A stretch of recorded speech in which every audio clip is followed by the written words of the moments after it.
بسم اللہ الرحمن الرحیم۔ بغیر حساب کتاب کے جنت میں جانے والے۔ حضرت اسماء رضی اللہ عنہ کہتی ہیں کہ میں نے حضور صلی اللہ علیہ وسلم سے سنا کہ قیامت کے دن سارے آدمی ایک جگہ جمع ہوں گے اور فرشتہ جو بھی آواز دے گا سب کو سنائی دے گی۔ اس وقت اعلان ہوگا، کہاں ہیں وہ لوگ جو راحت و تکلیف ہر حال میں اللہ کی حمد کرتے تھے۔ یہ سن کر ایک جماعت اٹھے گی اور بغیر حساب کتاب کے جنت میں داخل ہو جائے گی۔ پھر اعلان ہوگا کہ کہاں ہیں وہ لوگ جو راتوں کی عبادت میں مشغول رہتے تھے، ان کے پہلو بستروں سے دور رہتے تھے۔ پھر ایک جماعت اٹھے گی اور وہ بھی بغیر حساب کتاب کے جنت میں داخل ہو جائے گی۔ پھر اعلان ہوگا کہ کہاں ہیں وہ لوگ جن کو تجارت خرید و فروخت اللہ کے ذکر سے غافل نہیں کرتی تھی۔ پھر ایک جماعت اٹھے گی اور وہ بھی بغیر حساب کتاب کے جنت میں داخل ہو جائے گی۔ ایک اور حدیث میں بھی اسی طرح کا قصہ آیا ہے، اس میں بھی یہی ہے کہ اعلان ہوگا، آج محشر والے دیکھیں گے کہ کریم لوگ کون ہیں، اور اعلان ہوگا، کہاں ہیں وہ لوگ جن کو تجارتی مشاغل اللہ کے ذکر اور نماز سے نہیں روکتے تھے۔ شیخ نصر رحمۃ اللہ علیہ سمرقندی نے تنبیہ الغافلین میں بھی یہی حدیث لکھی ہے۔ اس کے بعد لکھا ہے کہ جب یہ حضرات بغیر حساب کتاب چھوٹ چکے ہوں گے، یعنی جہنم سے چھوٹ چکے ہوں گے اور جنت میں چلے جائیں گے، تو پھر ایک لمبی گردن ظاہر ہوگی جو لوگوں کو پھاندتی ہوئی چلی آئے گی۔ اس میں دو چمکدار آنکھیں ہوں گی اور نہایتی فصیح زبان ہوگی۔ وہ کہے گی کہ میں ہر اس شخص پر مسلط ہوں جو متکبر بد مزاج ہو، اور مجمع میں سے ایسے لوگوں کو اس طرح چن لے گی جیسا کہ جانور دانہ چگتا ہے۔ ان سب کو چن چن کر وہ جہنم میں پھینک دے گی۔ اس کے بعد پھر اسی طرح دوبارہ نکلے گی اور کہے گی کہ اب میں ہر اس شخص پر مسلط ہوں جس نے اللہ کو اور اس کے رسول کو ایذا دی۔ ان لوگوں کو بھی جماعت سے چن چن کر لے جائے گی۔ اس کے بعد سہ پھر نکلے گی اور اس مرتبہ تصویر والوں کو چن کر لے جائے گی۔ اس کے بعد جب یہ تین قسم کے لوگ مجمع سے چھٹ جائیں گے تو حساب کتاب اب شروع ہوگا۔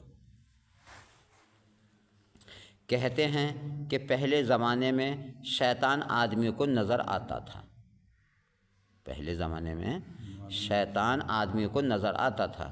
ایک صاحب نے اس سے کہا کہ کوئی ترکیب ایسی بتا کہ میں تجھ جیسا ہو جاؤں۔ ایک آدمی نے شیطان سے کہا کہ کوئی ترکیب ایسی بتا کہ میں تجھ جیسا ہو جاؤں۔ شیطان نے کہا کہ اس کی ترکیب یہ ہے کہ نماز میں سستی کر اور قسم کھانے میں ذرا پردہ نہ کر، جھوٹی سچی ہر طرح کی قسم کھایا کر۔ ان صاحب نے کہا کہ میں اللہ سے عہد کرتا ہوں کہ کبھی نماز نہ چھوڑوں گا، اور یہ بھی عہد کرتا ہوں کہ کبھی قسم نہ کھاؤں گا۔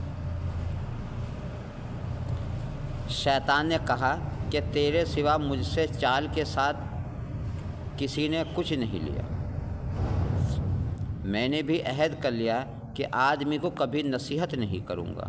حضرت ابی رضی اللہ عنہ، یعنی کہ آپ سمجھ گئے اس کی بات۔ شیطان نے کہا کہ اب میں کبھی بھی کسی آدمی کو نصیحت نہیں کروں گا، تو نے دھوکے سے چال بازی کر کے مجھ سے یہ وہ بات لے لی، وہ پوچھ لی۔ ہاں، کہ آدمی شیطان کیسے بنتا ہے کہ نماز نہیں پڑھے اور جھوٹی قسمیں کھا، بس ہر طرح کی قسمیں کھا تو شیطان بن گیا۔ اب اس نے کہا کہ اب میں کبھی نماز نہیں چھوڑنے کا، کبھی قسم بھی نہیں کھانے کا۔ حضرت ابی بن کعب رضی اللہ عنہ فرماتے ہیں کہ حضور صلی اللہ علیہ وسلم نے ارشاد فرمایا، اس امت کو رفعت، عزت اور دین کے فروغ کی بشارت دو، لیکن دین کے کسی کام کو جو شخص دنیا کے واسطے کرے، آخرت میں اس کا کوئی حصہ نہیں۔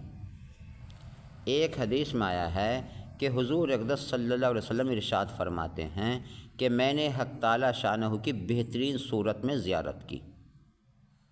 آپ صلی اللہ علیہ وسلم نے ارشاد فرمایا کہ میں نے حق تعالی شانہ کی بہترین صورت میں زیارت کی، مجھ سے ارشاد ہوا کہ محمد صلی اللہ علیہ وسلم ملائکہ والی یعنی فرشتے کس چیز میں جھگڑ رہے ہیں؟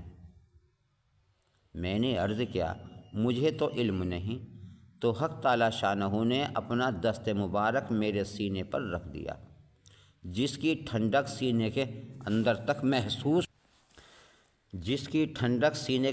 محسوس ہوئی، اور اس کی برکت سے تمام عالم مجھ پر منکشف ہو گیا۔ پھر مجھ سے ارشاد فرمایا اب بتاؤ فرشتے کس چیز میں جھگڑ رہے ہیں؟ میں نے عرض کیا کہ درجہ بلند کرنے والی چیزوں میں، اور ان چیزوں میں جو گناہوں کا کفارہ ہو جاتی ہیں، اور جماعت کی نماز کی طرف جو قدم اٹھتے ہیں ان کے ثواب میں، سردی کے موسم میں وقت پر اچھی طرح وضو کرنے کے فضائل میں، اور ایک نماز کے بعد دوسری نماز تک انتظار میں بیٹھے رہنے کی فضیلت میں۔ جو شخص ان کا اہتمام کرے گا، بہترین حالت میں زندگی گزارے گا، وہ بہترین حالت میں ہی مرے گا۔ اب اشراق کی نماز کے فائدے۔ اشراق کی نماز متعدد احادیث میں آیا ہے کہ حق تعالی شانہ ارشاد فرماتے ہیں اے ابن آدم تو دن کے شروع میں میرے لیے 4 رکعت نماز پڑھ لیا کر، میں تمام دن کے تیرے کام بنا دیا کروں گا۔ ایک حدیث میں لکھا ہے کہ نماز اللہ کی رضا کا سبب ہے، فرشتوں کی محبوب چیز ہے، اور انبیاء کی سنت بھی ہے۔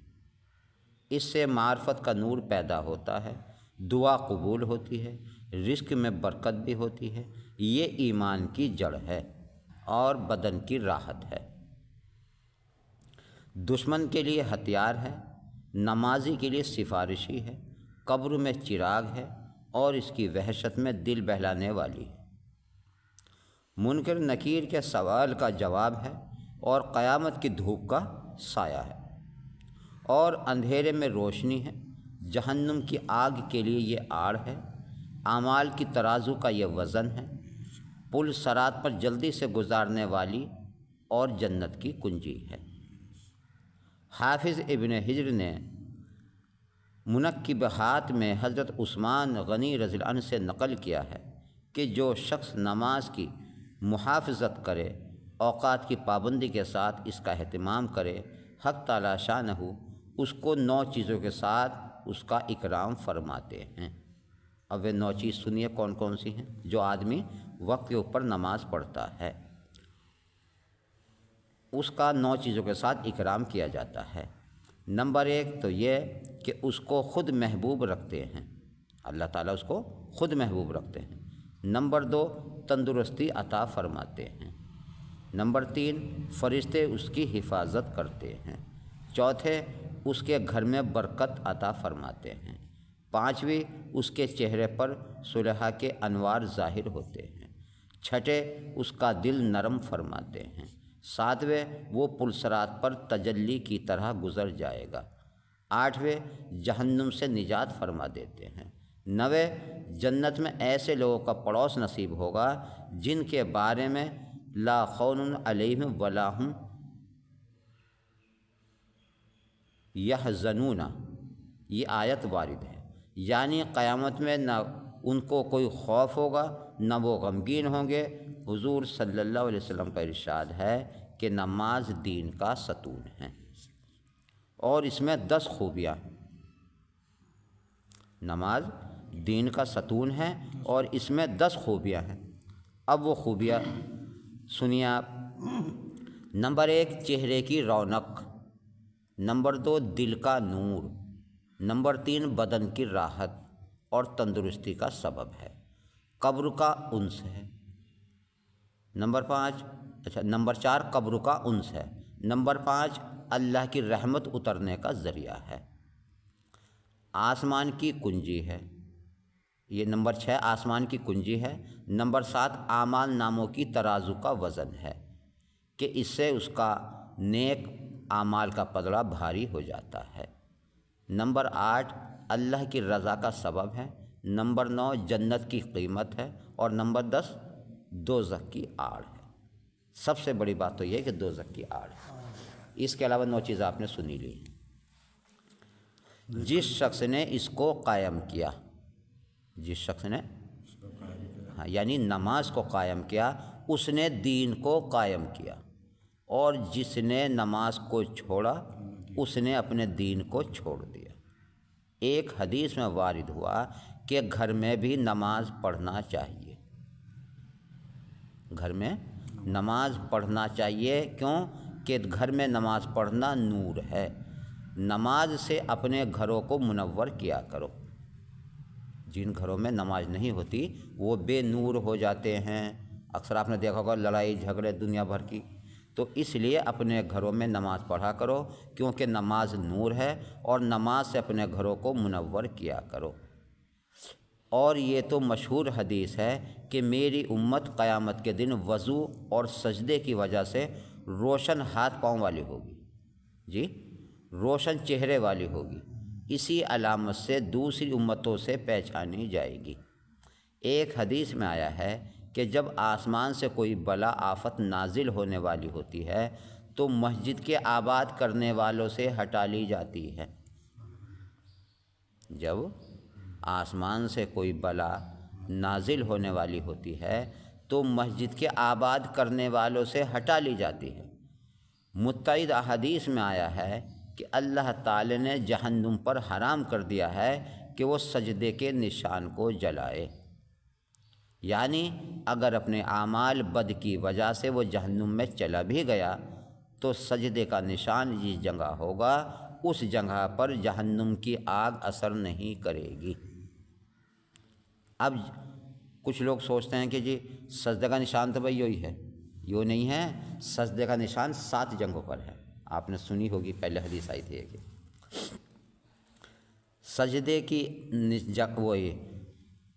سجدے کے نشان کو آگ نہیں جلا سکے گی۔ ایک اور حدیث میں ہے کہ نماز شیطان کا منہ کالا کرتی ہے اور صدقہ اس کی کمر توڑ دیتا ہے۔ ایک جگہ ارشاد ہے کہ نماز شفا ہے۔ دوسری جگہ اس کے متعلق ایک قصہ نقل کیا گیا ہے کہ حضرت ابو ہریرہ رضی اللہ عنہ ایک مرتبہ پیٹ کے بل لیٹے ہوئے تھے۔ حضور صلی اللہ علیہ وسلم نے دریافت فرمایا کیا پیٹ میں درد ہے؟ عرض کیا جی ہاں۔ فرمایا اٹھ نماز پڑھ، نماز میں شفا ہے۔ جی یہ تھی ان کی تربیت آپ صلی اللہ علیہ وسلم کی، کہ ہر وقت ہر طرح سے اپنے صحابیوں کو کیا سکھاتے تھے؟ نماز۔ اگر آندھی کا امکان ہو گیا، آئی نہیں ابھی، امکان محسوس ہو رہا، بادلوں سے محسوس ہو کہ بھائی آندھی آ سکتی ہے، تو بس ایک دم دوڑ کے مسجد جاتے تھے، مسجد میں جا کے نیت باندھ لی۔ سورج گرہن ہو رہا، مسجد میں گئے نیت باندھ لی۔ جی آج ہم لوگ مسجد کو تو کیا مانگے، دعا بھی نہیں کرتے۔ اللہ ہماری حفاظت فرمائے۔ اب تحیۃ الوضو، حضور اقدس صلی اللہ علیہ وسلم نے ایک مرتبہ جنت کو خواب میں دیکھا تو حضرت بلال رضی اللہ عنہ کے جوتوں کے گھسیٹنے کی آواز بھی سنائی دی۔ صبح کو حضور صلی اللہ علیہ وسلم نے پوچھا کہ تیرا وہ خصوصی عمل کیا ہے جس کی وجہ سے جنت میں بھی تو دنیا کی طرح میرے ساتھ ساتھ چلتا ہے؟ عرض کیا کہ رات دن میں جس وقت بھی میری وضو ٹوٹ جاتی ہے تو میں وضو کرتا ہوں، اس کے بعد تحیۃ الوضو کی نماز جتنی مقدر ہو پڑھتا ہوں۔ صفیری رحمۃ اللہ علیہ نے کہا ہے کہ صبح کی نماز چھوڑنے والے کو ملائکہ وہ فاجر سے پکارتے ہیں، اور ظہر کی نماز چھوڑنے والے کو او خاسر یعنی خسارہ والے، اور عصر کی نماز چھوڑنے والے کو آسی، اور مغرب کی نماز چھوڑنے والے کو کافر، اور عشاء کی نماز چھوڑنے والے کو مضیع یعنی اللہ کا حق ضائع کرنے والے پکارتے ہیں۔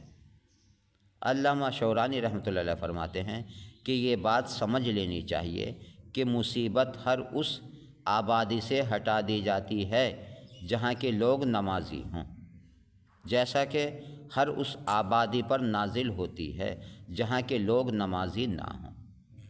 ایسی جگہ میں زلزلوں کا آنا، بجلیوں کا گرنا، مکانوں کا دھس جانا کچھ بھی ہو سکتا ہے، اور کوئی یہ خیال نہ کرے کہ میں تو نمازی ہوں، مجھے دوسروں سے کیا لینا۔ جی کوئی آدمی یہ نہ سمجھے کہ میں تو نمازی ہوں، مجھے دوسروں سے کیا لینا، اس لیے کہ جب بلا نازل ہوتی ہے تو عام ہوا کرتی ہے۔ خود حدیث شریف میں مذکور ہے، کسی نے سوال کیا کہ ہم ایسی صورتوں میں تو ہلاک ہو جائیں گے اور ہم میں صلح موجود ہوں؟ حضور صلی اللہ علیہ وسلم نے ارشاد فرمایا ہاں، جب خباثت کا غلبہ ہو جاتا ہے، اس لیے کہ ان کے ذمے یہ تھی ضروری کہ اپنی وسعت کے موافق دوسروں کو بری باتوں سے روکیں اور اچھی باتوں کا حکم کریں۔ حضور صلی اللہ علیہ وسلم سے نقل کیا گیا ہے کہ جو شخص نماز کو قضا کر دے، جو شخص نماز کو قضا کر دے، گویا وہ بعد میں پڑھ بھی لے، پھر بھی اپنے وقت پر نہ پڑھنے کی وجہ سے ایک حقب جہنم میں جلے گا۔ یہ عربی لینگویج ہے۔ اب یہ حقب کتنا ہوتا ہے وہ بھی آپ سن لیجئے۔ ایک حقب جہنم میں جلے گا، ایک حقب کی مقدار 80 برس کی ہوتی ہے، اور ابھی سنتے جائیے، ایک حقب کی مقدار کتنی ہوتی ہے؟ 80 برس کی، اور ایک برس 360 دن کا ہوتا ہے، اور قیامت کا ایک دن 1000 سال کا ہوگا۔ جی اب آپ اس حساب سے لگا لو، جو آپ نے اکثر جماعت میں سنی ہوگی لوگوں سے کہ ایک نماز کو قضا کرنا کتنا بڑا گناہ ہے، مطلب کتنے دن جہنم میں جلے گا۔ اب سن لو آپ کو، اس حساب سے ایک حقب کی مقدار 2,88,00,000 ہوئی۔ ایک نماز کو قضا کرنے کی جو سزا ہے وہ 2,88,00,000 ہوئی، 88,00,000 برس ہوئی۔ فائدہ، حقب کے معنی لغت میں بہت زیادہ زمانے کے ہیں، اکثر حدیثوں میں اس کی مقدار یہی آئی ہے جو اوپر گزری ہے، یعنی 80 سال۔ در منصور میں متعدد روایت سے یہی مقدار منقول ہے۔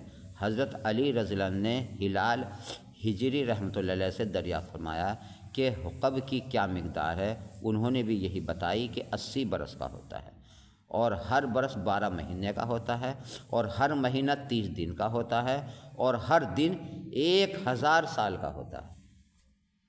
قیامت میں جو ایک دن ہوگا وہ آج کے حساب سے 1000 سال کی برابر ہوگا۔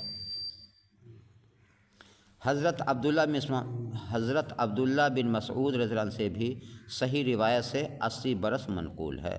حضرت ابو ہریرہ نے خود حضور صلی اللہ علیہ وسلم سے یہی نقل کیا ہے کہ ایک حقب 80 سال کا ہوتا ہے، اور ایک سال 360 دن کا ہوتا ہے، اور ایک دن تمہارے دنوں کے اعتبار سے یعنی دنیا کے اعتبار سے 1000 دن کا ہوتا ہے۔ اللہ تبارک و تعالی ہم سب کی حفاظت فرمائے۔